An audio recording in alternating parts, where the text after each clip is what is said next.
हरिवंश महाराज जी। महाराज जी कृपा करके बताएं कि क्या शास्त्रों में ऐसा कोई व्रत अनुष्ठान या तप है जिसके करने से किसी अपने का गंभीर से गंभीर रोग अथवा पीड़ा तत्काल समाप्त हो जाए?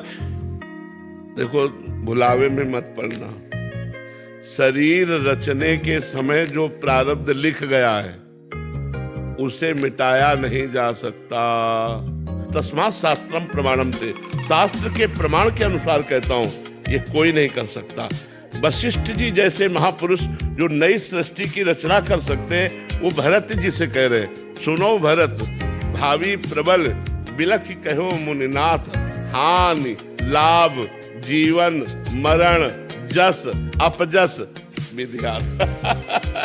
तो हमें लगता है हम नाम जप करें और सहने की सामर्थ्य मांगे, मिटाने की तो जो लिख गया वो तो भोगना पड़ेगा। बड़े बड़े संतों को भोगना पड़ा, रामकृष्ण परमहंस जी, सिद्ध महापुरुष, कई ऐसे महापुरुषों को। तो मुझे लगता है कि हम भगवान से प्रार्थना करें कि कष्ट को सहने की सामर्थ्य दे दें, मिटाने की सामर्थ्य तो मुझे नहीं लगती।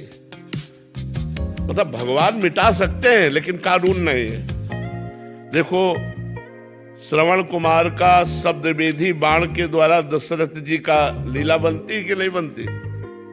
तो उन्होंने कहा कि जैसे मैं पुत्र वियोग में मर रहा हूं ऐसे तुम मरोगे। तो भगवान के पिता है दशरथ जी, लेकिन शरीर छोड़ रहे हैं ना, वैसे ही भगवान ने मिटाया तो नहीं ना। तो मुझे लगता है जो प्रारब्ध बन जाता है उसे भोगना पड़ता है। अवश्य में वो भोक्तव्यम, भगवान श्री कृष्ण के वचन है, अवश्य में वो भोक्तव्यम कृतम कर्म शुभाशुभम। हमें शुभ अशुभ कर्म भोगने पड़ेंगे जो पूर्व जन्म के हैं। हाँ, भगवान के भजन से भोगने की सामर्थ्य मिल जाती है कि हम उसे आराम से भोग सकते हैं, विचलित नहीं हो सकते। जैसे ये रोग है लेकिन हम विचलित नहीं हैं, हम परेशान नहीं हैं, भगवान हमको सामर्थ्य दे रहे हैं। मुस्कुराते हुए वो कष्ट हम अपने प्रारब्ध भोग को भोग रहे हैं। भगवान की कृपा का आश्रय लेकर जीवन कट रहा है, धाम में पड़े हैं, उनके नाम में पड़े हैं उनके। तो हमें लगता है भजन हमको जीने की सामर्थ्य देता है। भजन हमें विपत्ति में कैसे निकलना है, कैसे रहना, ये सामर्थ्य। भजन इसको मिटाता नहीं, भजन मिटाता है आवागमन के चक्र को।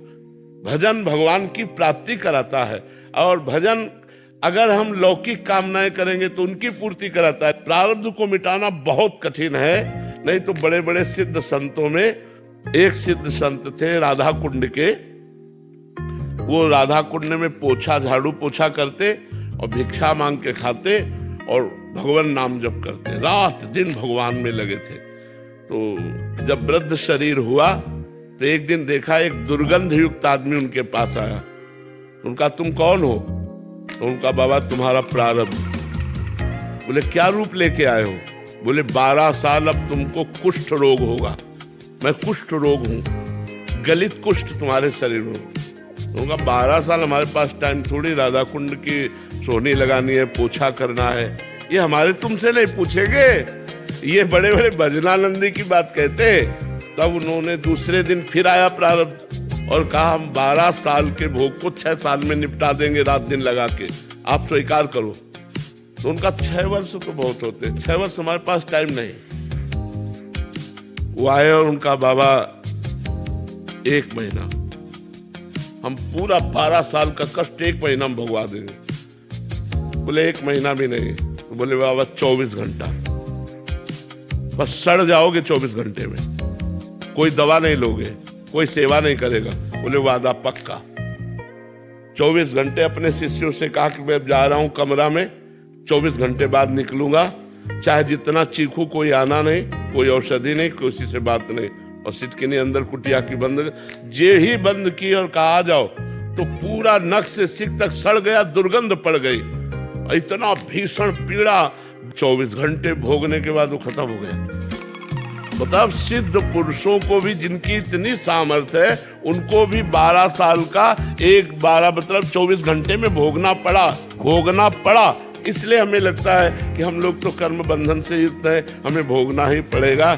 नाम जप से हम कर्म बंधन काटे। हम भगवान की प्राप्ति की सोचे, जो पहाड़ जैसे पाप लगे उनको भस्म करने की सोचे, जो प्रारब्ध आएगा उसे भोग लिया जाएगा।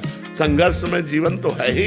इसको इसमें कोई कह सकता है कि हम बाबा के पास गए या किसी अमुक के पास गए या प्रार्थना किया तो हमारा कष्ट दूर हो गया, हमें हमारी मन्नत पूरी हो गई। प्रारब्ध खत्म हो गया तो चाहे बाबा के पास जाओ चाहे ना जाओ, समझ लो, प्रारब्ध खत्म हो गया तो ठीक हो जाओगे। और अगर प्रारब्ध खत्म नहीं हुआ तो चाहे जितने बड़े सर्जन और चाहे जितने बड़े बाबा के पास चले जाओ, वो ठीक नहीं कर सकता, वो ठीक नहीं कर सकता। हम तुम्हें बाबा जीवन के बता रहे हैं। प्रारब्ध भोग खत्म हो गया है तो हो सकता है, नहीं तो ऐसा नहीं है, ऐसा सिद्धांत नहीं। हाँ, एक कार्य है, हम आपके प्रारब्ध को भोग करके मिटा सकते हैं, आप जान नहीं पाओगे। जैसे आपका प्रारब्ध है कि आपके एक फोड़ा होगा और आप सड़ोगे महीना भर, तो 24 घंटा के लिए हमारे फोड़ा होगा और ठीक हो जाएगा, आपको होगा ही नहीं। ऐसे बड़े बड़े संत अपने जनों के प्रारब्ध भोगे हैं, कोई जान नहीं पाया।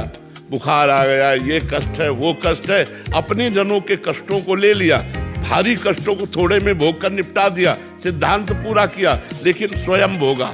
ऐसा नहीं कि ये जाओ और ऐसा, हाँ जाओ, तुम्हें नहीं होगा लेकिन मुझे होगा, वो आएगा मेरे ऊपर प्रारब्ध, जाओ आज के बाद तुम्हारा प्रारब्ध मैंने लिया। वो बात हम मतलब सिद्धांत पाया, ऐसे छूछा वाला तो हमने नहीं पाया। बड़े बड़े ब्रह्म ऋषियों को हमने देखा, ये नहीं कहीं आप कहिए में विश्वामित्र जी, वशिष्ठ जी, परशुराम जी, जो सनक सनंदन सनातन सनत कुमार, बड़े बड़े ब्रह्म ऋषियों ने कहीं किसी के जाकर प्रारब्ध को मिटाया तो हमें बता दो। भोगना पड़ेगा प्रारब्ध, अवश्य में भोक्तव्यम कृतम कर्म शुभाशुभम, बिना भोगे नहीं कटेगा। इसलिए होश में कोई पाप कर्म ना बन पावे, नहीं तो वो